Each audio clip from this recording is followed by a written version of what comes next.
आप देख रहे हैं BNM भारत लाइव। नमस्कार, स्वागत है आपका BNM भारत लाइव में। हापुड़ के थाना सिंभावली क्षेत्र में सड़क किनारे एक अधजली लाश मिलने से हड़कंप मच गया। आशंका व्यक्त की जा रही है कि किसी ने हत्या कर शव को जलाने की कोशिश की है।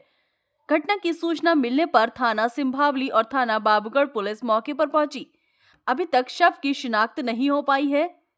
पुलिस मौके पर पहुंच मामले की जांच में जुट गई है।